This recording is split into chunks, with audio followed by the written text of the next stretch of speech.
Oh, are the contractors there right now? Okay.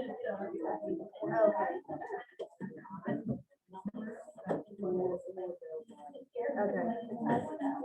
Yeah.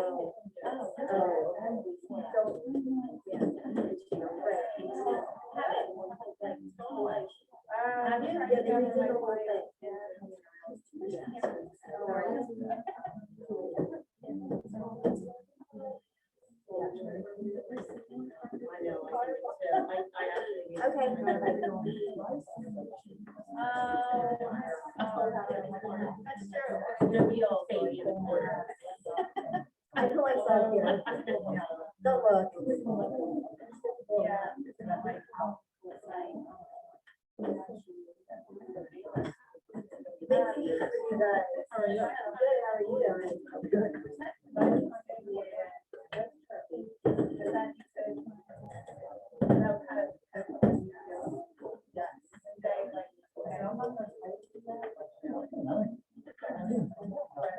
I feel like you're really like separated.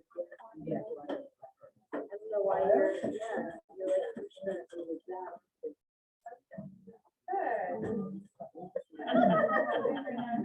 I'm sorry. Be like, I'm great. I said I'm good.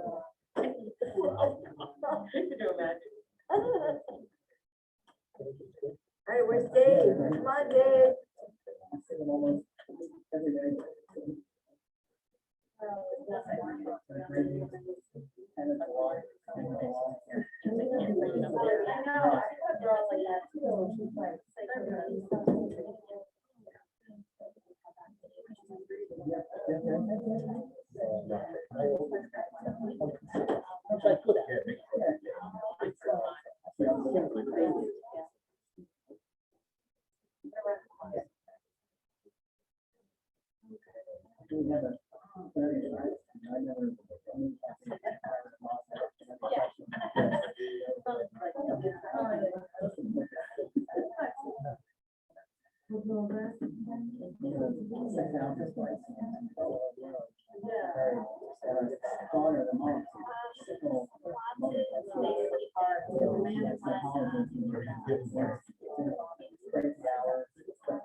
There you are.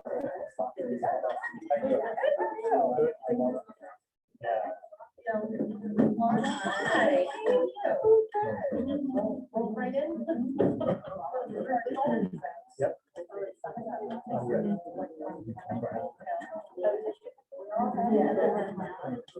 So we were in the first office over here.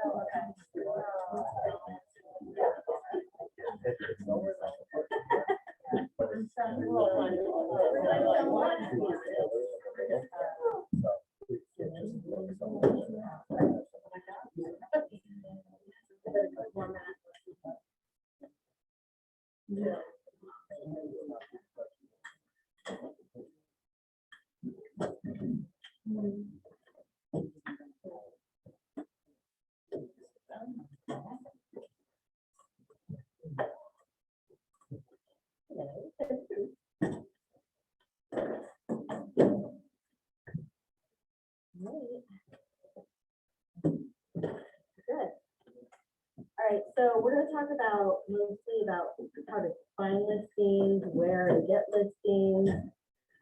Not focus so much on your listing presentation today, because I feel like this office is struggling with getting listings. All of us are. So hopefully you guys can impart some wisdom on us on how to do better at getting listings. Let me start with asking each of you where your listings are coming from. Are they, from your sphere, referral, repeat business, cold calling, door knocking? Give us the gamut of where most of your business is coming from, and then tell us a little bit about what your process is to find new business and how you actually are approaching those clients. So you want to start, Phil? Sure. Most of my business comes from here, like income buyers.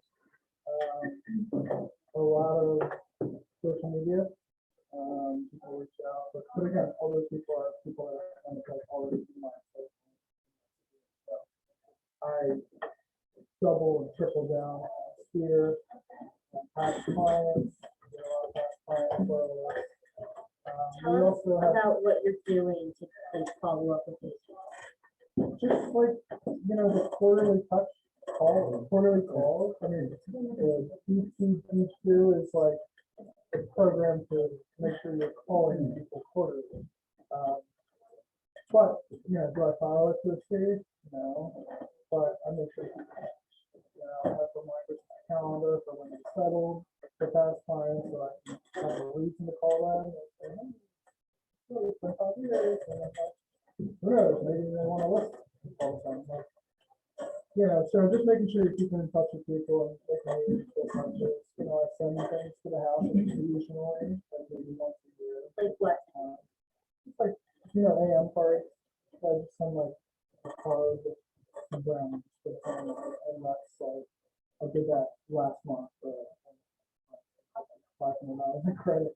That built up So how many clients do you have? about 50. Do you do any farming or print marketing? Are you consistent on any of that? I do it around my list. Okay, Uh, like when you get a listing, you send out. yeah, I don't really have a farm. Okay. So when you have a listing, you send it out. Are you sending out like just listed or just sold or? No, I usually do neighborhood? digital ads and try to attract them to. Okay. And then it's about nurturing them. Like, you just add them to the funnel. That's the long part, but getting those contacts and having those conversations. So most of yours is from your sphere, really? Like your people that you know and you're reaching out and staying in touch. Are you going after anything new? That's like a cold Yeah, lead? so on Remind, I dig up, I found like, neighborhoods I want to work in. And what do you say when you call those people? I think that's what a lot of agents struggle with, like picking up the phone and calling. Well, it depends on the situation. It's like, usually I don't cold call. Like, I always call for a reason. It's like, hey, my name's Tom Kennedy, I'd like to be a resource for you. I'm calling because either they failed to sell years ago, and they just haven't like re-entered this market for whatever reason. And for that person, I would say, hey, listen, I'm sure you've heard it a lot, but this market's like nothing we've seen before. Houses are selling in a blank and they're selling at top market value. So I would consider listening out for it. Sell like in 2016. That's it. Just be a human being. Yeah. I'm not against scripts at all, but a lot of times like they're tailored to the call. So it might not be the most efficient way to do it.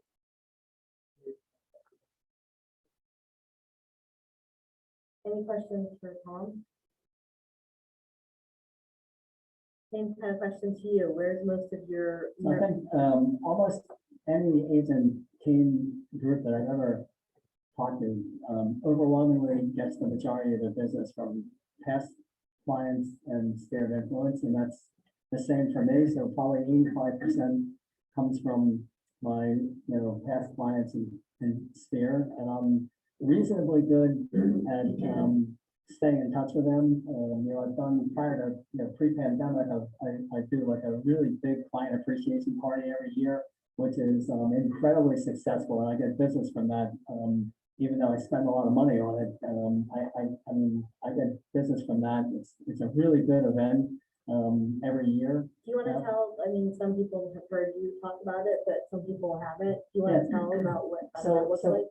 Yeah, so prior to the pandemic, I would do an event at Shady Brook Farm, like basically right around, like I would schedule it as close to Halloween as possible, and on the Sunday that the Eagles don't play. So it would be, usually like close to Halloween, they'll either have a, like a night game or a Saturday game or a bye week or something of that sort.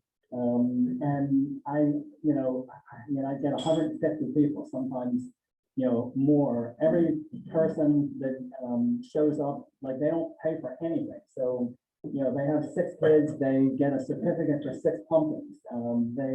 I would hire a face painter. I'm trying to think some of the other things. I have a friend of mine that plays like really nice acoustic guitar music.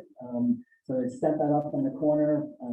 Great thing with Shaver was that a couple of years ago when they were licensed to sell beer and wine, we would offer beer and wine as well, so that I can make it a point to let people know that it's for them also if they don't have kids. So it's not just for kids. And that was a great way to stay in touch, even though it was only a single event. There's a lot of planning and calling and follow up, to make sure that people are aware of it. I got like tremendous feedback every year from that. I think this year we'll do it again, as things look like it'll be won't be a problem to have that event again. Is it exclusive to just your clients, or is it part of like the Sadie Brooklyn and do like the fall back? No, actually, that's a great question. It's exclusive to my clients, but the great thing is that especially if it's a nice day, there's always a line to get in. Like a big line, even if you have tickets, you have to wait in a line, to actually present your ticket. And they would let me set up a table with a sign for my team and bypass all the lines. So like if you're coming as part of my group, like you just basically show, just give your name to somebody that I had at a desk and you have a voucher, then you just go right in. So it makes people feel like really good about, the whole experience, because you're not standing, in front of the line, even if they have tickets in advance. So it's expensive. I mean, I do it, to a fault. And again, this is one of my fun. This is like I'm really not good at this at all. Then like I search for perfection, and so like if I can't do it in my view perfectly, it ends up not getting done, and like that's really a bad character trait. But this event is has gone really well, and I think besides that, I'm pretty good about staying in touch with people. And the great thing is that having been in the business for so long is that the clients and my clients' friends and contacts view me as a resource. And I get like people call me 10 years after they've been in the house. They're still asking me for, I need an electrician, or I need a plumber, or, I need an estate attorney, or like there's almost anything. It allows me to, continue to stay in touch with people, just because they view me as a resource. So do you feel like you follow up with all those people after an event like that? I mean, that's a lot. I do, yeah. It'd be a big event. Yeah. Do you pick up the phone and call each of them? Yep. Yeah. And it's funny, things happen. Like I had one year that I don't think some, not all, but understand like how expensive it is. So I had one of my clients call and said, I have a lot of relatives visiting. Can I bring like 15 people? I said, yeah, sure, whatever. One of them ended up listing a house actually, but again, I don't restrict it. So like I really try and I do it the right way. And if they're friends of friends, like as far as I'm concerned, if I'm going to do it, the more I get my name out there, the better. And then the second thing that I do, this is again changing the topic a little bit, is that I've had a lead generation platform built around Google pay-per-click for years that have very positive return on investment. We just Maria on my team actually just listed a house that most of the people come into that platform as a buyer, but a reasonable proportion have houses to sell also. So is that something that you created, or is that something that you found as like a service? I found as a service, a number of years ago. It's through Like Connections. anybody could do something. Yeah, anybody can do it. They used to be somewhat restrictive. There's someone else in the area that has a commission sync platform, and the reality of Google pay-per-click is that no one at our level can run Google pay-per-click ads 24 hours a day, 7 days a week. So it's, this part of the art form is deciding what search words to use and also when you run them. So like, I don't get overly, crazy about someone else, in my own market. Supposedly, Commissions Inc., which is just one of many, does an evaluation to see how many prospects there would be based on certain search words. And we are pretty good about, I know a lot of teams that are much bigger than what I have ever been, like hire, ISAs to do all the lead follow-up. Right now, we basically call all the leads that come in, and the expectation is that we would reach out within 5 minutes. No one ever answers the phone, so it's now a whole, there's AI built into the platform and constant texts and whatever. And sometimes, like 3 weeks after somebody's registered, like I'll get an email or a text, thanking me for all the follow-up and, asking, to set an appointment. So that's the other, that's the other piece that, that I would caution, like, be really careful about investing in, paid advertising, and make sure that you're getting a positive return on whatever the investment is. And the other thing I've done very consistently is I've been part of a very formal, active networking group for over 20 years. So I'm in a tip group, the tip of yard we have anywhere from, it goes from, about 30 members to 50. We go up and down, it's a commitment every Tuesday morning at 10 or 7, I'm at the yard inn. But I feel as though, by 8:30, like I've already been in front of, anywhere from, depending on the day, 20 to 40 people. And I do that, virtually every single week that I'm here, if I'm not traveling or something. So do you mind sharing with us like what you spend a month on your marketing? Because you do a lot of different things. Yeah, so Do you have a budget? Yeah. Commissions Inc. is, I actually have somebody that helps, co-brand that with me. And I spend about $12,000 a year, a little over $12,000 a year on that. And then I have another company that also is a little over $12,000 a year, Curator, which is a very high-end marketing company. I have to say that they do, their big focus was, and it may be changing a little bit on Facebook ads. I had no success with Facebook marketing at all, like none. And they do it really, really well. It's very sophisticated. I think that, usually when things don't work, like, I think it's my fault, not their fault. And I think that, we had, and I have limited time basically to follow up properly. And so I think it may not necessarily be the fault of the marketing company. I've consistently done well with Commissions Inc. through Google pay-per-click. And I use that as a listing differentiator also, both Facebook and pay-per-click, because it's, we all struggle when you're talking to people, like, how do you differentiate yourself? So, it's a listing tool as well, but again, that's pretty much in terms of like marketing. And Caitlin's helping me now also. So I was able to reduce what I was spending with Curator, because they were doing a lot of Facebook, Instagram, advertising. And as I said, I had no success with that at all. Any questions? And has it changed? You mean Facebook in particular? What I do with Facebook now is, it's like what Tom said, it's just a tool, Facebook, Instagram, it's just a tool to stay in touch with clients. So I'm personally not doing paid Facebook marketing at this point. So that's changed for me. Because again, I just, didn't have success at all. And I know that it was being done right, because it was being done by a company that is really good at it. Like it's a high level, very sophisticated, marketing company that is specific to real estate. Their ads were being run properly, so I think that, whether with better follow-up, it would have been more successful. I don't know the answer to that, but it just didn't work for me. So, so I discontinued it.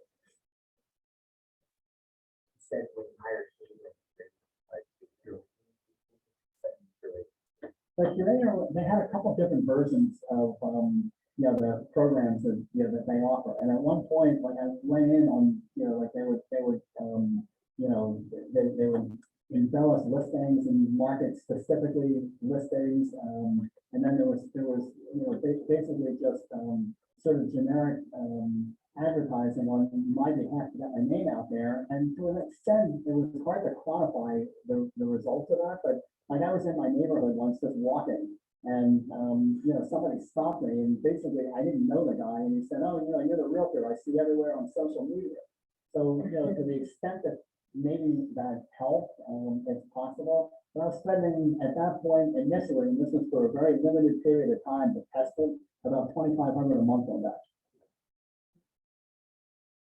So I don't spend, at least I try not to incur big expense for a long period of time. I feel like I have to do it long enough to test it to see whether it works or not. But again, I sort of gradually phased out of that because I just wasn't having success.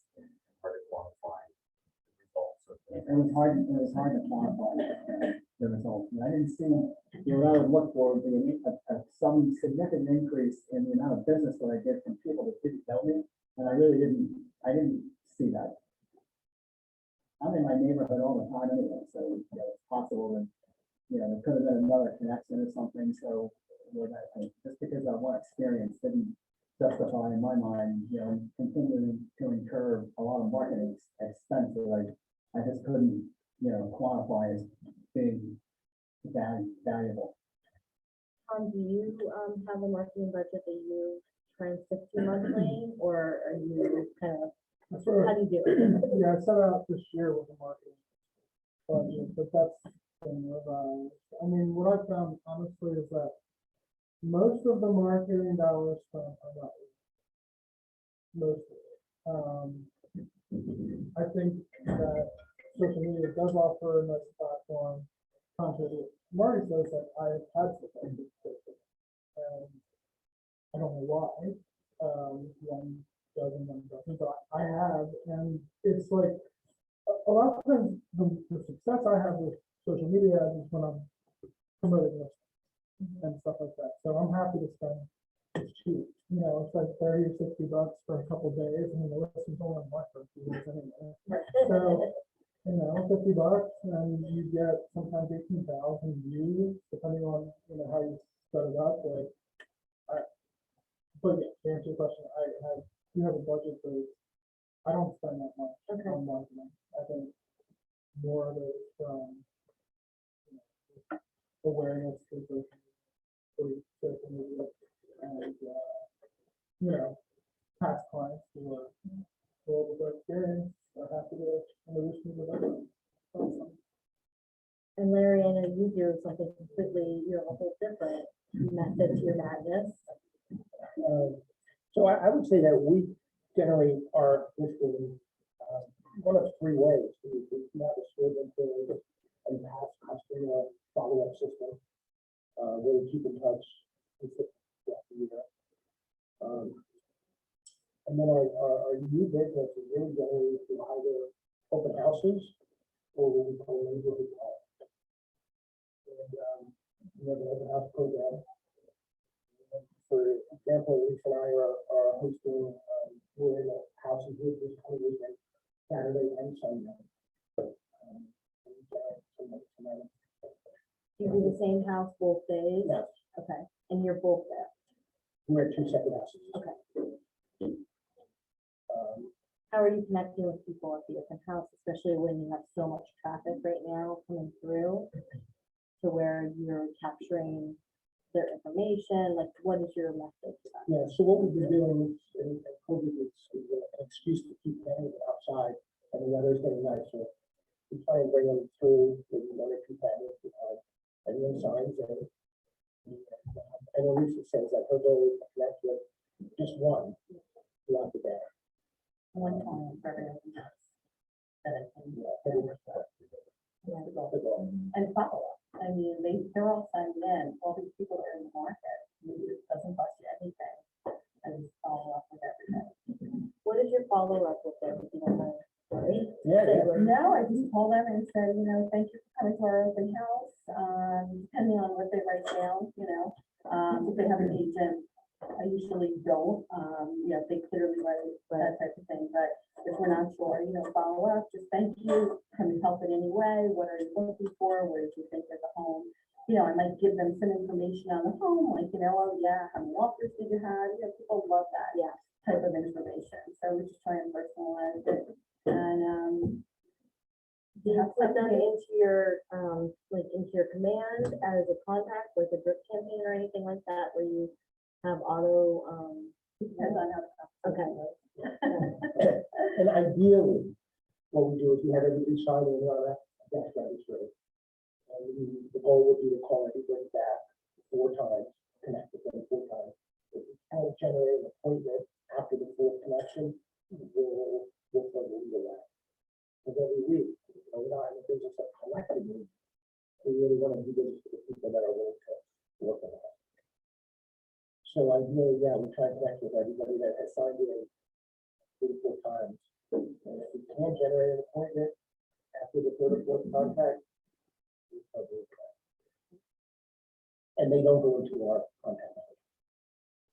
And then what else around your open houses are you doing? Are you making calls around the Yeah, neighborhood? so that's a whole separate class.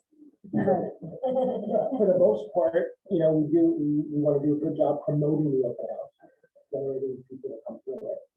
And then we want to do a really good job at the open house, trying to connect with people. And then we have a system to follow up. And then how are you finding besides open house where people are coming in and they're capturing impossible leads? How else are you finding this? So the other thing we do is what we call neighborhood calling. In the old days, we used to call it 5, 10, 5.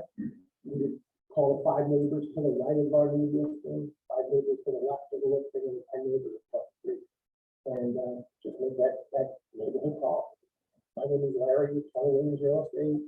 Just want to let you know your neighbor has one under contract in 3 days. Spring market's really heating up. Are you thinking of making a move this year? What's your success with that? Huge. More than you would think, right? Especially right now. I would say most of our business is coming out. And do you do any farming or print marketing? So we do mail a campaign to our student folks. Every month, we'll send out an oversized postcard.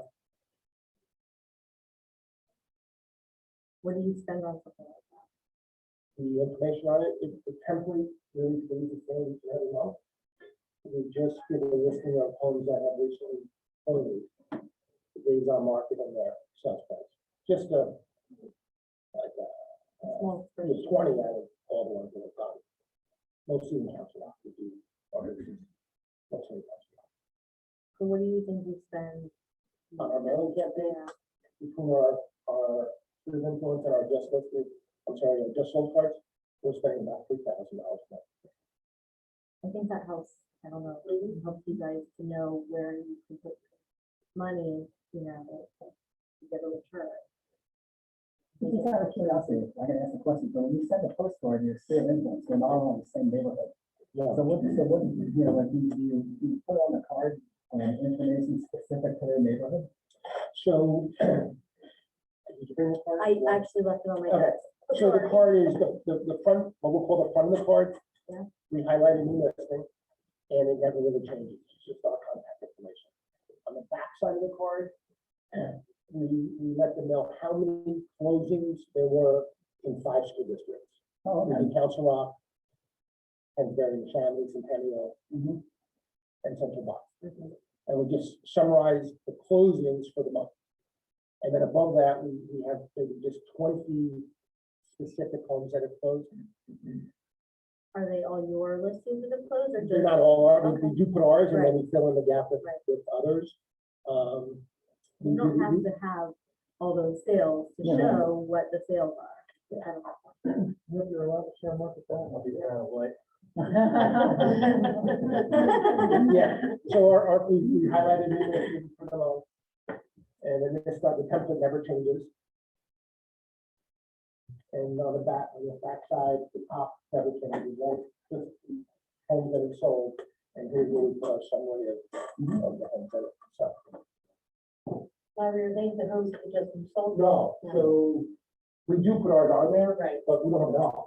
No, that's why I'm Yeah, asking, so. it's So okay to we put do on put a disclaimer on the bottom, this information is gathered from the right analyze, and we have a date range, but it's the month, we do month. We do the address, we do not list the town, just the address, days on market. and price level. It's really great for brands and people see your face, yeah, you know, they recognize you, because of that.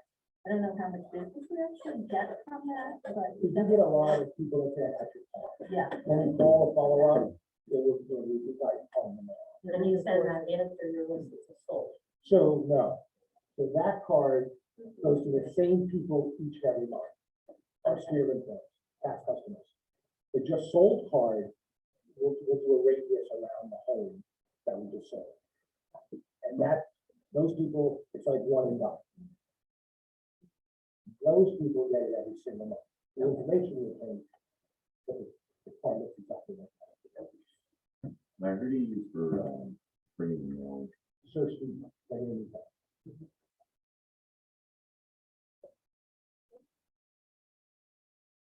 Not me, share your wisdom. I've had Melissa join the team. So she's done all the work. Yeah. You must be tired, Melissa. Dave, sit down. Melissa. I think the only thing I would say, you know, we all take a different spin on most ways of the same stuff at the end of the day. Since it came up Facebook, yeah, I've not had success with that. I've done campaigns with Caitlin and we get bringing people that I don't think are real. That's about it.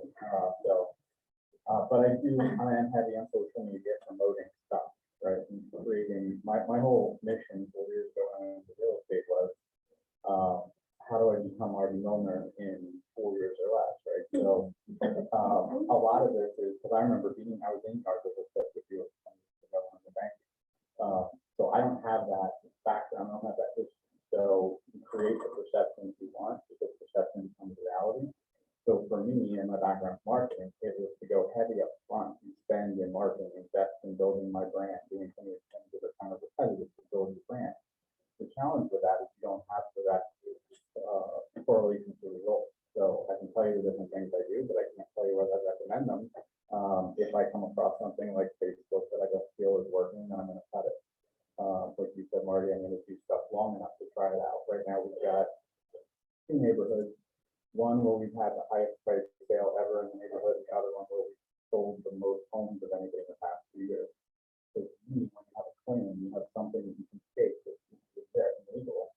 I get them every month, and I have to partner with a lender. They pay half, I pay half. Different lender for the other neighborhood. They pay half.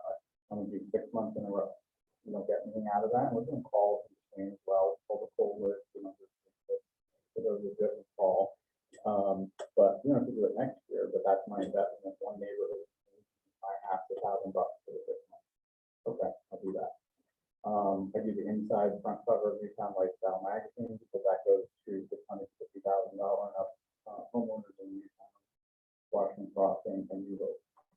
In there, it's the luxury real estate poll. It's got what we're just talking about, all the most recent last month's homes sold with the highest price. It looks like I sold these homes, right? So it's got my branding, it's got these homes. So again, do I know that causes the phone to ring? Not necessarily, but do I hear all the time, oh, I saw you in the magazine, oh, you know, so I'm not gonna stop doing it. I probably spend about $3,000 to $4,000 a month on marketing. We just invested yesterday in a dialer. And I have somebody joining the team that's going to start to do dialing in the weekend, just to get listing. So stay tuned, I'll tell you if that works or not, but for $200 a month, I'm willing to try it. So we do the open houses, yeah, every time we have a listing, now we're at 18, and do Saturday and Sunday. We've got some that are 4 open houses in one weekend because we have multiple listings and we're doing one each day. And where we don't, particular open house for that Saturday and Sunday, we'll have at least 2 people, sometimes 3 people there from the team.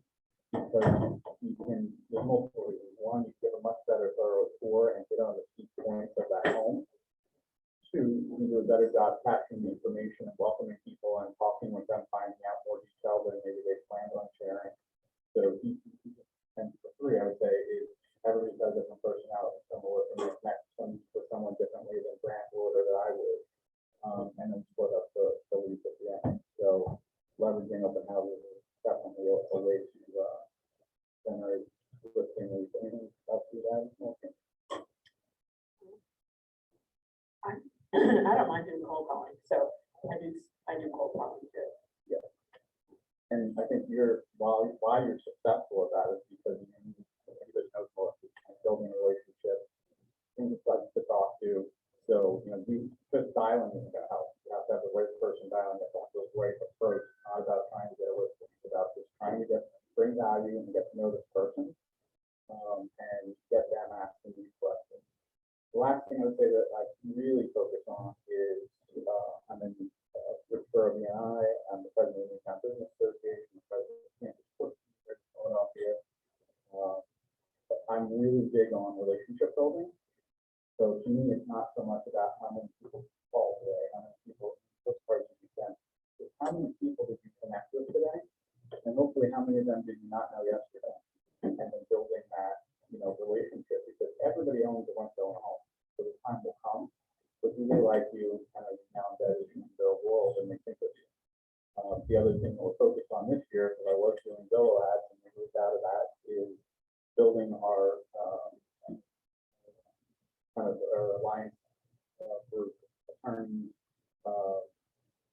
senior planning folks, if anybody that's gonna be involved with somebody's life situation that could cause a home to be sold, trying to build that out. And one more thing that we're doing is we're focusing on lunch and learns, so another partnership opportunity with vendors. So we're going to do them by category. So right now we're focused on car dealerships. We're going to do medical groups next. And the benefit to doing it this way is, one, we're thinking about where do you have a large group of people at work at the same time that may be available to stop into the break room for lunch and would not get that people. Right?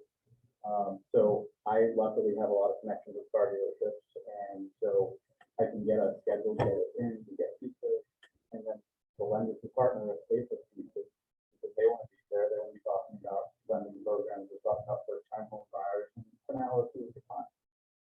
The medical one, there's a lot of lenders are doing specialty financing for doctors. And what a great way to bring value and say, hey, we'd love to stop by.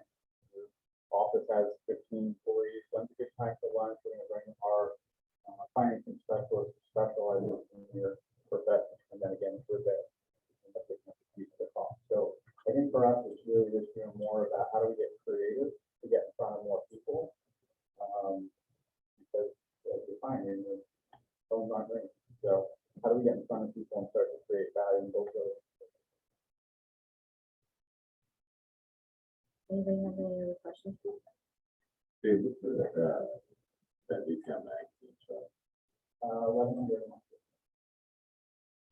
I just signed on to do the same thing with launching Football Valley magazine, which is probably the Mango book out.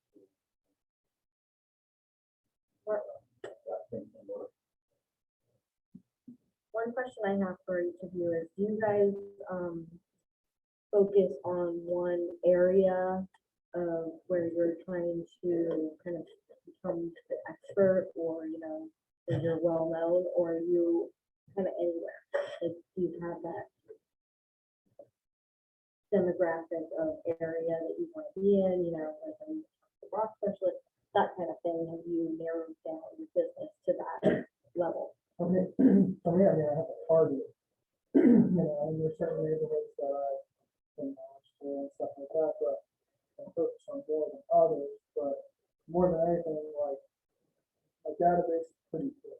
And everybody in my database is set up on in-demand, all the car plans, so that they so maybe I don't work in that neighborhood, I'm showing up to let you free, you know, and it's just like saying top of mind.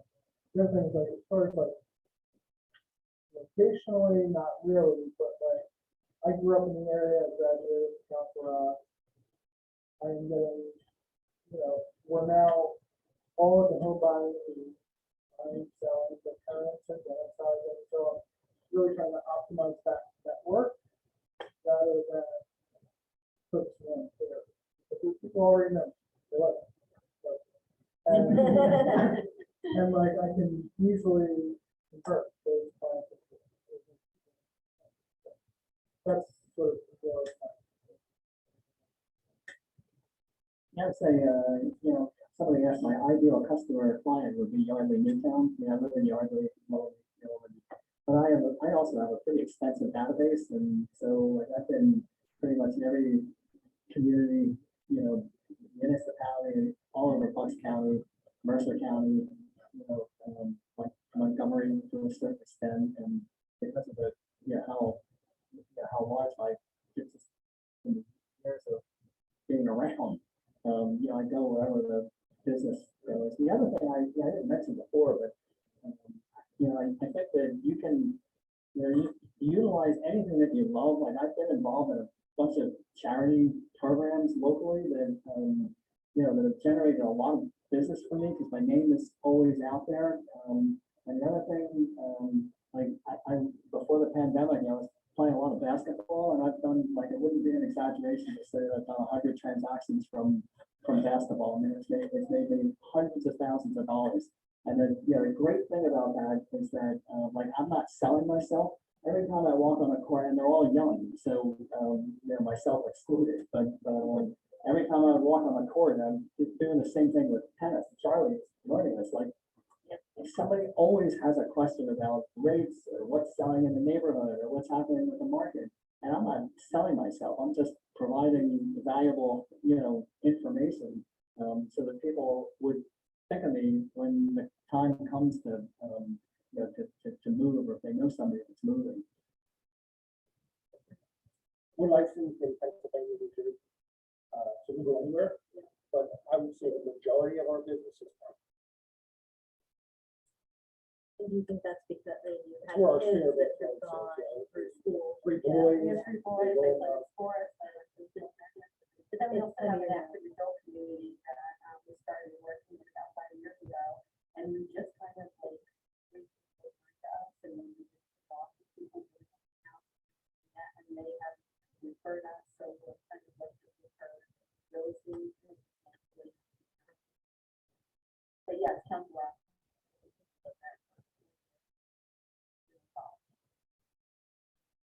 I would say, Newtown, I moved to Newtown in 2000 after college. And then both of the two banks, and the Thomas Bank in town. At the time, I was like a 15. And everybody joked that I was the junior mayor of Newtown because I ran the first night Newtown every year, 10,000 people in the town, and won the whole event.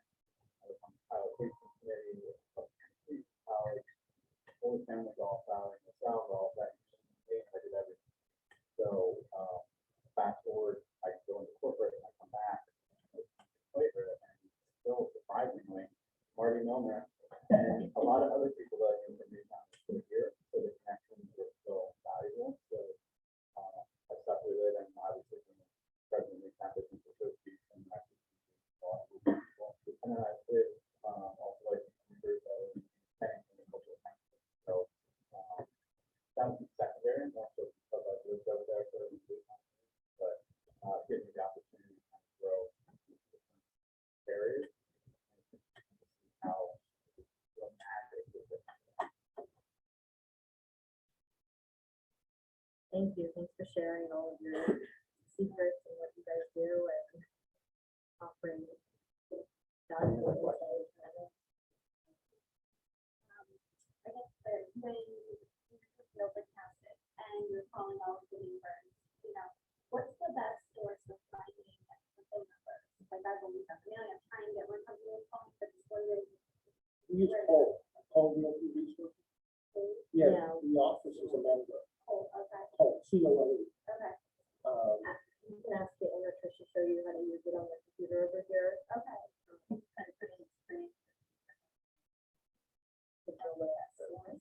It's not- But you're not call, right? Doesn't call slump or you're not call or? Yeah. No, it's more like there's some of the numbers over, so there's kind of. And it is. Random, but it is, I think it gives like a little more. Remind.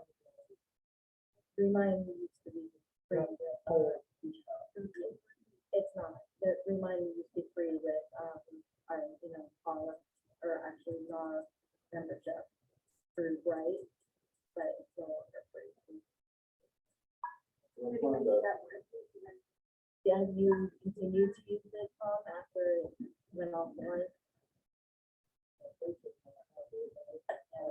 Yeah, I haven't gone back to it since it's not available anymore. But it was a great. Pay for it now? Yeah.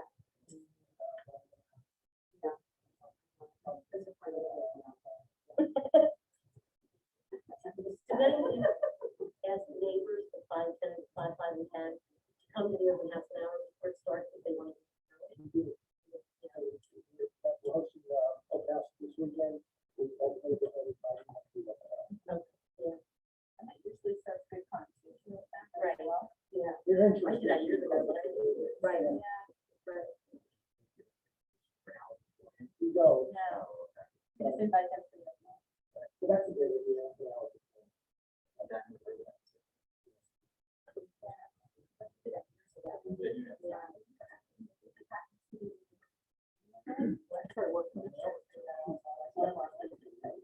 What's that drive? It's like once it's shot.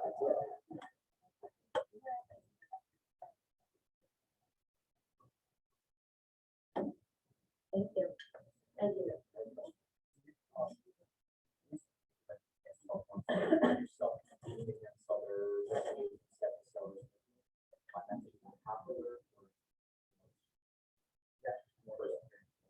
yeah, everybody has it all the time.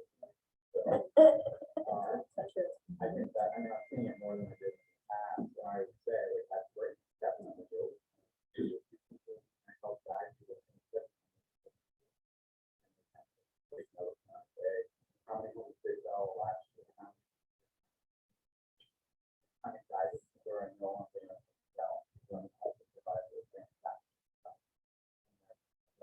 Well, I'll bring my laptop and then actually I can help you with that. Actually, that's what I'm right for that. Hold on, get my mind out of it. Or trying to find out. So I use that rather than. I don't deal with that too much because most of those things are very warm winters, some past clients are steel, there's an arm I steer, so a lot of times it's. Yeah, I mean, my.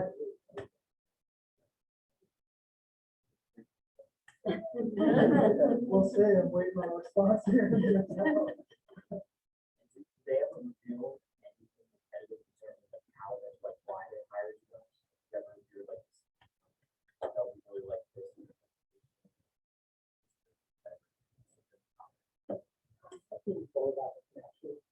So he said I would want all of us to play.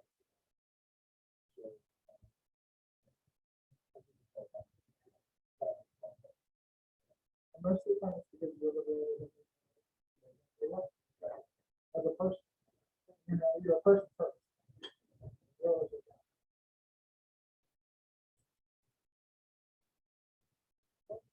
I think we're having, I think it's already scheduled, not 100%, but, if it's not, we will be having, Larry do an open house, class, so basically, so, what his method is, how he does it, kind of reveal. That's coming up, I think, next month. So, I'll check the calendar. You guys maybe explain how you approach your listing appointment when you get there. Do you sit right down at the table, do you walk around the house, do you try to do small talk, or do you just go to a presentation, or what do you guys do? So we ring the doorbell, we smile, we pay them a compliment, and we go to the kitchen. show me around. Probably for the house. I start picking up pieces of houses they're interested in, how they house me, different things I can talk about. And it gives them a chance to basically brag and, oh, we did this 4 years ago, but it took us forever, and it's usually too much to do. I try to move to the table fast. And quite honestly, I was joking with the team, like, I try to make, mine are like 2 hours. I try to be kicked out of the house. I want to be on the floor with the dog, hanging out, because now I've connected that much longer. I did an article with Or it's a sign. Yeah. Whatever it's gonna make me.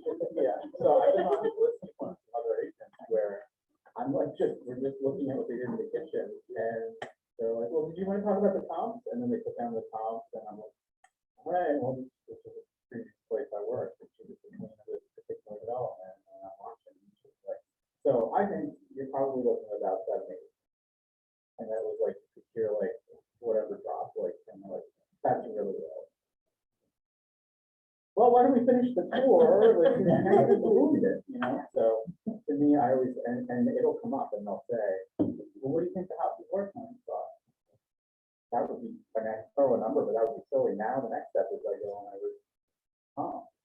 And if they say, well, other people can know the price, or they brought comps, I say, well, that may be their strategy, but I don't know how they can really get their head around it without first seeing. So what time tomorrow can I give you a call to talk about those numbers? Back out, try to score that second meeting or appointment.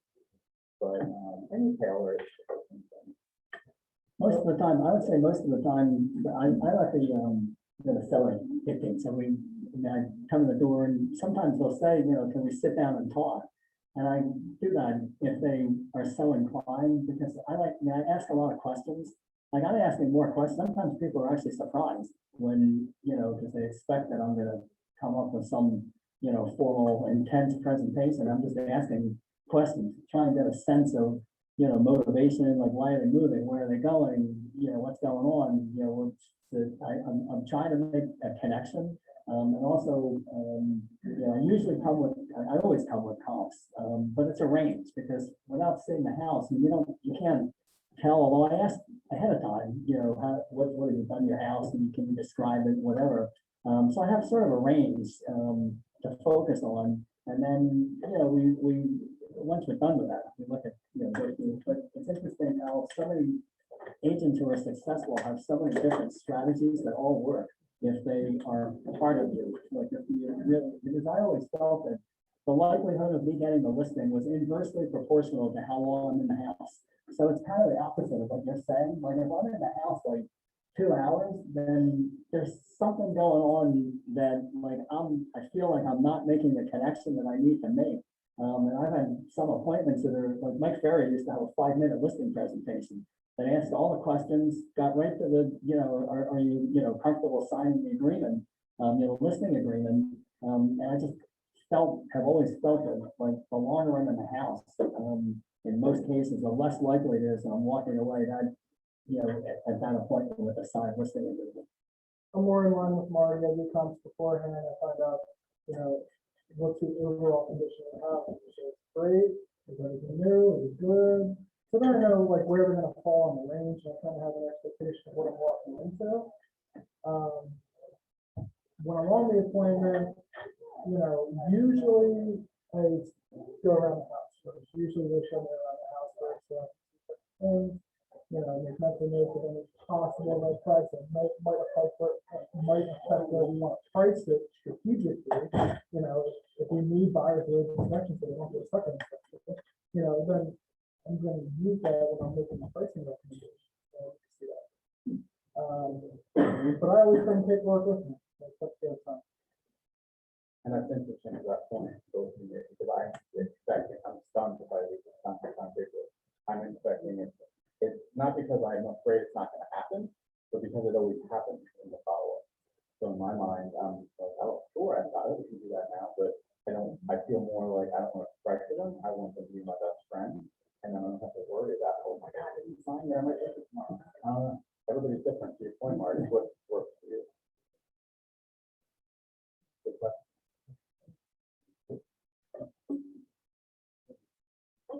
Thank you. Thanks very much.